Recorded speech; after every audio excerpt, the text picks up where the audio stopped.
لله رب العالمين والصلاة والسلام على سيد الأنبياء والمرسلين وعلى آله وأصحابه أجمعين أما بعد فأعوذ بالله من الشيطان الرجيم بسم الله الرحمن الرحيم ولا تحسبن الذين قتلوا في سبيل الله أمواتا بل أحياء عند ربهم يرزقون صدق اللہ العلی العظیم۔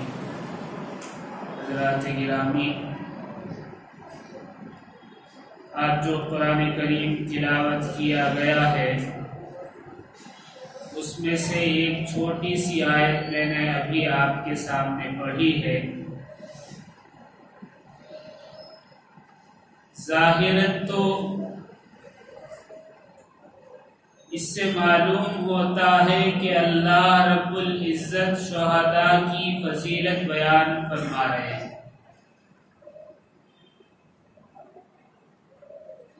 اصل میں مدینہ المنورہ میں ایک دن نبی اکرم صلی اللہ علیہ وسلم نے دیکھا کہ حضرت جابر بن عبداللہ رضی اللہ تعالی عنہ بڑے مایوس اور فکر مند نظر آ رہے ہیں۔ تو آقا نامدار محمد عربی صلی اللہ علیہ وسلم نے فرمایا، جابر کیا ہوا، کیا بات ہے؟ تو انہوں نے کہا کہ اے اللہ کے نبی، میرے والد غزوہ احد میں شہید ہو گئے۔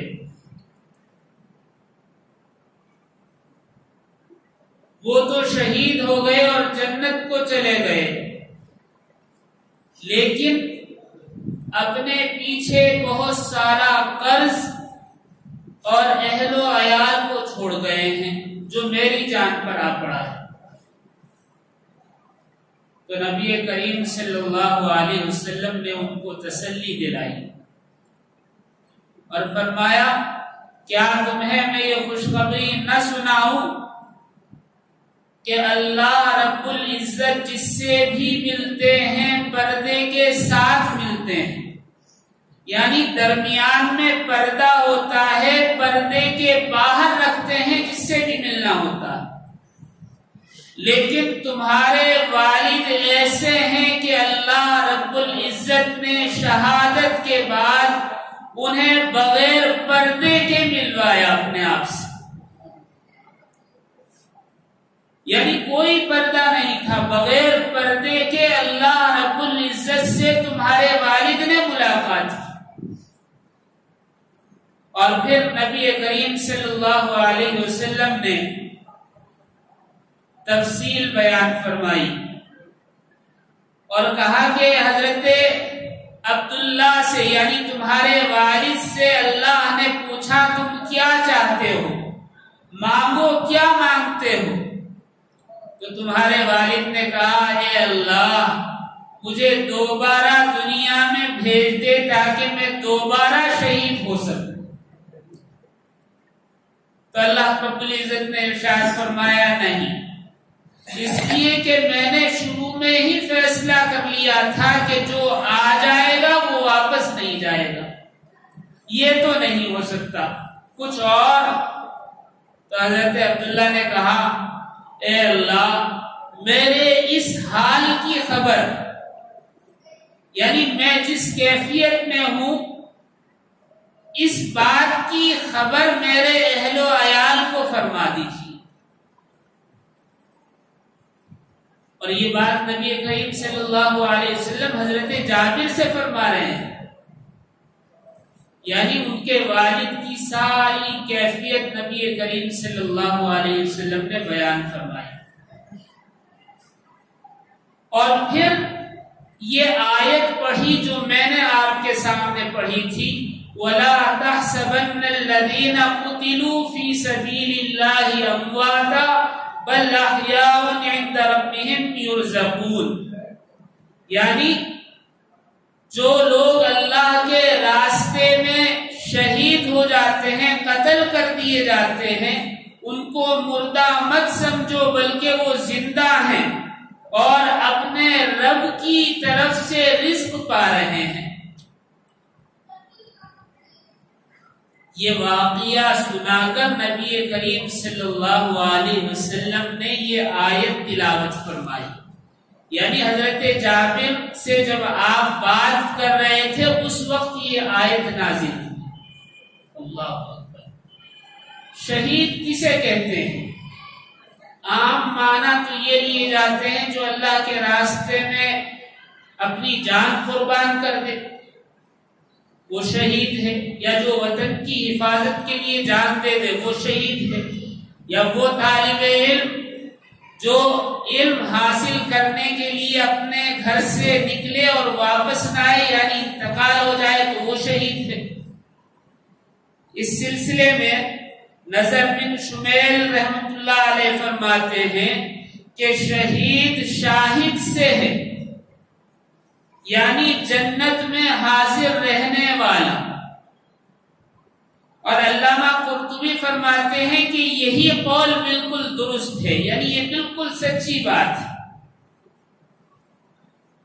ہر آدمی جو جنتی ہے، مومن ہے، میدان حشر کے بعد جنت میں داخل ہوگا، سب جانتے ہیں، لیکن شہید کو یہ مرتبہ حاصل ہے کہ جیسے ہی روح قبض ہوتی ہے ایسے ہی وہ جنت میں داخل کر دیا جاتا ہے۔ اللہ اکبر۔ چند مثالیں ہیں، اس کے بغیر بات سمجھ میں نہیں آتی۔ انسان اپنی آنکھوں سے دیکھا ہوا حال اس پر یقین کرتا ہے، ویسے یقین نہیں کرتا۔ بہت سارے صحابہ سے روایت ہے کہ احد کا جو معرکہ پیش آیا اس میں حضرت حمزہ رضی اللہ تعالیٰ عنہ شہید ہو گئے۔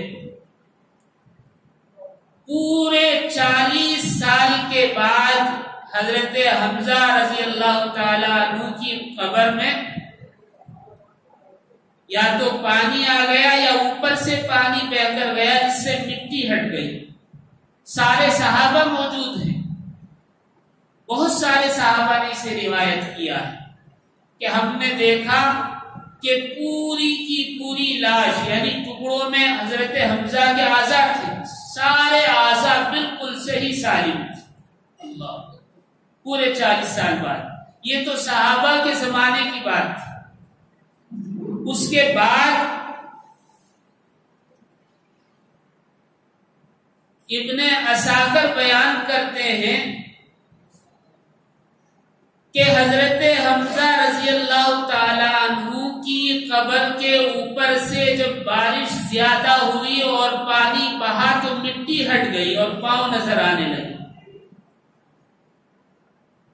تو لوگوں نے جمع ہو کر مٹی ہٹائی تو دیکھا کہ تمام کے تمام اعضاء بالکل صحیح سالم ہیں اور ان سے خون ٹپک رہا ہے، اور اس پر نبی کریم صلی اللہ علیہ وسلم کی وہ چادر بھی تھی جو آپ نے اپنے جسم مبارک سے اتار کر ڈالی تھی۔ ایک اور مرتبہ یہ واقعہ پیش آیا حضرت حمزہ کے ساتھ۔ شریف مکہ یعنی جو گورنر تھا اس کے خواب میں حضرت حمزہ تشریف لائے اور کہا کہ میری قبر میں جو سیلاب کا پانی ہے وہ آ رہا ہے۔ دراصل احد کے دامن میں جہاں حضرت حمزہ کو دفن کیا گیا ہے، احد پر جب بارش ہوتی ہے اس کا پانی بہہ کر اسی وادی میں بہتا ہے، تو پانی جب تیزی سے آتا ہے تو مٹی بہہ جاتی ہے۔ تو شریف مکہ کے خواب میں کب 1960 پر 8 میں حضرت حمزہ نے کہا کہ میری قبر میں پانی آ رہا ہے، اس کا بندوبست کر۔ شریف مکہ نے علماء سے بات کی، انہوں نے کہا کہ ٹھیک ہے قبر کھول لیتے۔ قبر کھودی گئی تو سارے کے سارے اعضاء درست تھے، بلکہ قبر کھودتے ہوئے جو سبل یا جو بھی تھا وہ گھٹنے پر لگا اور اس سے خون ابل پڑا۔ بیان کرنے والے بیان کرتے ہیں کہ حضرت حمزہ کی لاش کو نکالا گیا جو تقریباً 14 یا 16 ٹکڑوں میں تھی، تو حضرت حمزہ رضی اللہ تعالی عنہ کو نیا دفن کیا گیا اور نئی اور گہری قبر میں دفن کیا گیا۔ بعد میں سعودی حکومت نے اس کا احاطہ کر دیا، لیکن 3 سال پہلے میں نے یوٹیوب پر ایک عرب عالم کا انٹرویو پڑھا تھا جس میں وہ بیان کر رہے تھے کہ ابھی حال ہی میں، یعنی 3 سال پہلے وہ انٹرویو میں نے دیکھا تھا، تو انہوں نے بیان کیا کہ ابھی حال ہی میں 1-1.5 مہینہ پہلے حضرت حمزہ رضی اللہ تعالی عنہ کی لاش کو تھوڑے سے فاصلے پر منتقل کیا گیا، اور بیک گراؤنڈ میں وہ ویڈیو دکھائی بھی گئی تھی کہ مٹی برابر کر رہے ہیں رات کے وقت۔ یہ بہت پرانی بات نہیں، ابھی 3 سال پہلے بیک گراؤنڈ میں جو اسکرین لگی ہوئی تھی وہ 3D کیمرے کی تھی، بالکل رات کے وقت صاف مٹی چمک رہی تھی اکسار کرتے ہوئے۔ اور اب سے 10 سال پہلے اگر کسی نے حضرت حمزہ کی قبر مبارک دیکھی ہو تو وہ بالکل باؤنڈری سے لگی ہوئی تھی، اور اب اگر جا کر دیکھیں گے تو بالکل درمیان میں ہے۔ بہرحال یہ تو سید الشہداء کا مقام تھا۔ ان کے علاوہ اور بھی صحابہ کرام رضوان اللہ تعالی علیہم اجمعین، ان کے متعلق بھی بہت سارے ایسے واقعات ہیں۔ 1932 میں حضرت حذیفہ اور حضرت جابر رضی اللہ تعالی عنہما کو ان کی قبروں سے نکال کر دوسری جگہ، ایک جگہ تھی سلمان پارک عراق میں، بغداد میں، اب پتہ نہیں ہے یا نہیں، اس جگہ منتقل کیا گیا تھا۔ اس زمانے میں بھی یہی ہوا تھا، حج کے فوراً بعد ان دونوں صحابہ کو ان کی قبروں سے نکالا گیا تو لاشیں بالکل ایسے ہی تھی جیسے ابھی انتقال ہوا، بلکہ یورپ کا ایک آئی اسپیشلسٹ آیا تھا، اس نے جب نگاہ ڈالی تو فوراً گردن گھما لی اور کہا کہ زندوں کی آنکھوں میں اتنی تیز چمک نہیں ہوتی جتنا ان کی آنکھوں میں ہے۔ اللہ اکبر، ظاہر سی بات ہے، وہ صحابہ تھے اور انہوں نے نبی کریم صلی اللہ علیہ وسلم کی زیارت کی تھی اپنی آنکھوں سے، تو ظاہر سی بات ہے کوئی ان آنکھوں سے آنکھیں نہیں ملا سکتا۔ ان دونوں صحابہ کی ویڈیو تیار کی گئی تھی اس زمانے میں، جو عراق کے خزانے میں محفوظ تھی، اور آج نیٹو نے اس کو لوٹ لیا ہے۔ یہ بڑی ہمارے لیے افسوس کی بات ہے۔ بلیک اینڈ وائٹ ویڈیو بنائی گئی تھی، اس ویڈیو کو جب دکھایا گیا تو پوری دنیا میں اس زمانے میں 3.5 لاکھ لوگ اسلام قبول کیے۔ اللہ، شہید کا مقام یہ ہوتا ہے۔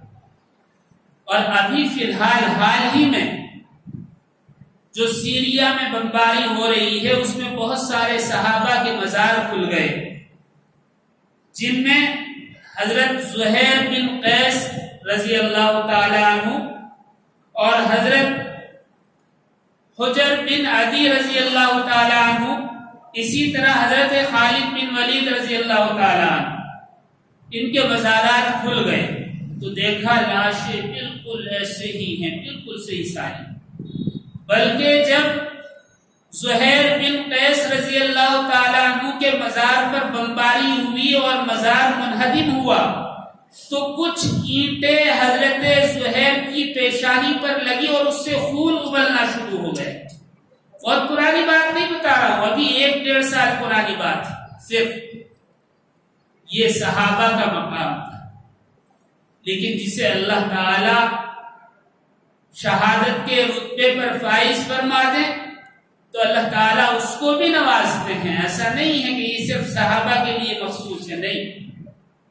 پچھلے سال 2017 میں میسور کے کچھ نوجوان ہمارے بنگلور میں آئے تھے علماء سے مسئلہ پوچھنے کے لیے. کیا مسئلہ تھا؟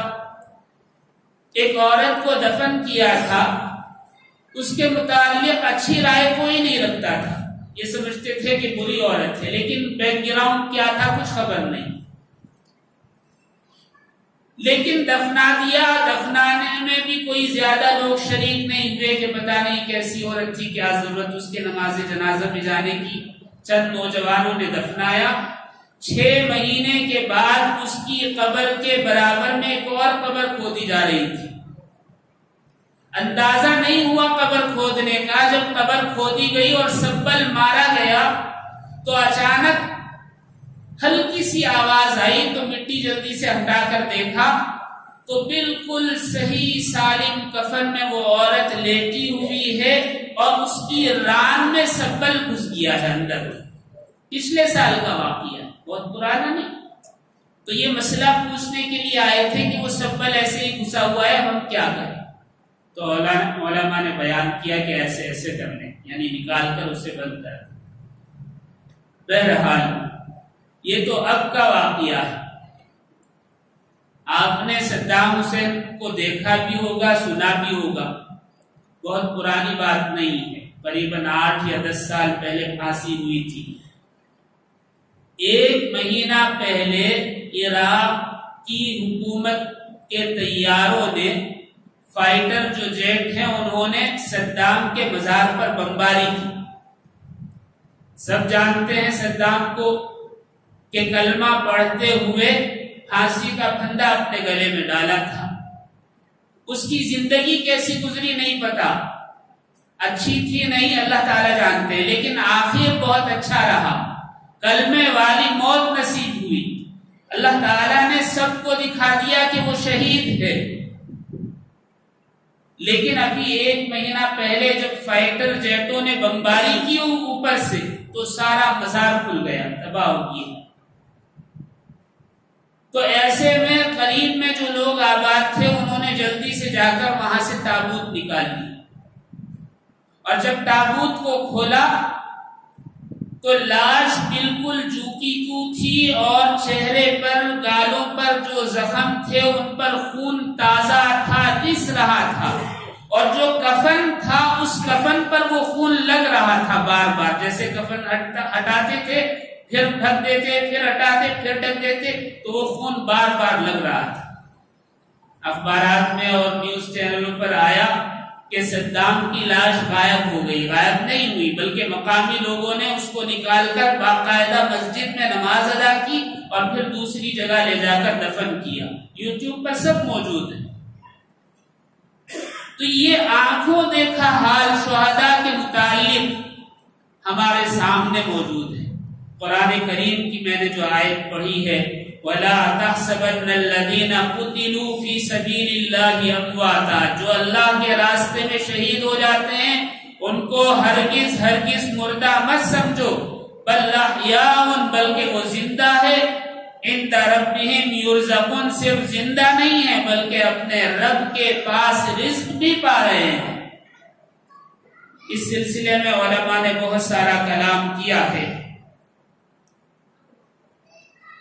حضرت عبداللہ بن مسعود رضی اللہ تعالیٰ عنہ فرماتے ہیں کہ نبی کریم صلی اللہ علیہ وسلم نے ارشاد فرمایا کہ شہداء جنت کے دروازے پر ایک دریا ہے، اس کے کنارے ایک محل ہے، اس کی بالکونیوں میں رہتے ہیں. مسند احمد کی یہ حدیث ہے. اور ان بالکونیوں میں رہ کر ان کے لیے صبح شام رزق آتا ہے. امام قرطبی نے بہت سارا کلام کیا ہے اس پر. وہ کہتے ہیں کہ شہداء معمولی نہیں ہیں. جس طرح انسان زندہ رہتا ہے دنیا میں، اسی طرح موت کے بعد شہداء زندہ رہتے ہیں اپنی قبروں میں. پھر ان کے الگ الگ طریقے ہیں، یعنی ان کی کیٹیگری ہے، ان کا مقام ہے، ان کا مرتبہ ہے. کسی کو بہت زیادہ VIP حیثیت حاصل ہوتی ہے اور کسی کو اور کچھ کم درجہ. اور پھر امام قرطبی نے اس سلسلے میں الگ الگ بہت ساری باتیں بیان کی ہیں. کیا؟ کچھ تو کہا ہے کہ ان کا جسم گلتا نہیں ہے، جیسا کہ میں نے مثالیں دی ابھی آپ کے سامنے، بالکل صحیح سالم رہتا ہے. امام قرطبی نے دوسری جگہ کہا کہ ایک تو یہ ہے کہ ان کا جسم گلتا نہیں ہے، بالکل صحیح سالم رہتا ہے. دوسرا یہ کہ یہ ممکن ہے کہ ان کی روح بھی ان کے جسموں میں رہتی ہے. اور پھر آپ نے کہا کہ یہ بھی ممکن ہے کہ ان کی روح جنت میں رہتی ہو، جیسا کہ حدیث میں ہے کہ سبز پرندوں یعنی ہرے رنگ کے پرندوں میں ان کی جان ڈال دی جاتی ہے اور وہ مختلف میوے جات جنت میں کھاتے پھرتے ہیں. لاش قبر میں ہوتی ہے اور روح ہرے پرندے کے اندر ہوتی ہے جو جنت میں سیر کرتے رہتے ہیں، کھاتے پیتے رہتے ہیں. بہرحال بہت ساری روایات ہیں. یہاں جو بیان کرنے کا مقصد یہ ہے کہ شہید یقیناً اللہ کے راستے میں مرنے سے ہی شہادت کا مقام حاصل کرتا ہے. فی الحال تو یہاں کوئی ایسی چیز نہیں ہے. اس کے بیان کرنے کا مقصد کیا ہے؟ نبی کریم صلی اللہ علیہ وسلم کی ایک حدیث ہے. حضرت معاذ بن جبل رضی اللہ تعالی عنہ فرماتے ہیں نبی کریم صلی اللہ علیہ وسلم نے ارشاد فرمایا، اگر کوئی شخص اونٹنی کے دودھ کو دوہنے کے درمیانی وقفے کے بقدر بھی جہاد کر لے، اللہ کے راستے میں لڑ لے، تو پھر اس پر جنت واجب ہو جاتی ہے. پھر آگے نبی کریم صلی اللہ علیہ وسلم نے ارشاد فرمایا، اگر کوئی اخلاص نیت کے ساتھ اللہ سے شہادت کی موت کا طالب ہو تو چاہے وہ قتل کر دیا جائے چاہے وہ انتقال کر جائے، اس کو اللہ رب العزت شہید کا مرتبہ عطا فرماتے ہیں. اللہ اکبر.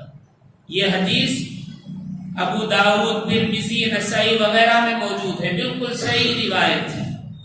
ایک اور روایت میں ہے جس میں نبی کریم صلی اللہ علیہ وسلم نے ارشاد فرمایا، اگر کوئی سچے دل سے زندگی میں طالب ہو تو چاہے وہ بستر پر مرے، اللہ تعالیٰ اس کو شہید کا مقام عطا فرماتے ہیں. اللہ اکبر.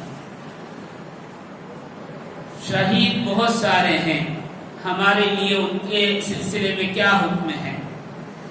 ابن مبارک سے مرسلن روایت ہے، رسول اللہ صلی اللہ علیہ وسلم نے احد کے معرکے کے بعد حضرت مصعب بن عمیر کی لاش کو دیکھا تو آپ نے خطبہ دیا، یعنی حضرت مصعب بن عمیر کے فضائل بیان کیے اور پھر کہا، تم قیامت کے دن اللہ کے سامنے شہداء میں سے ہوں گے.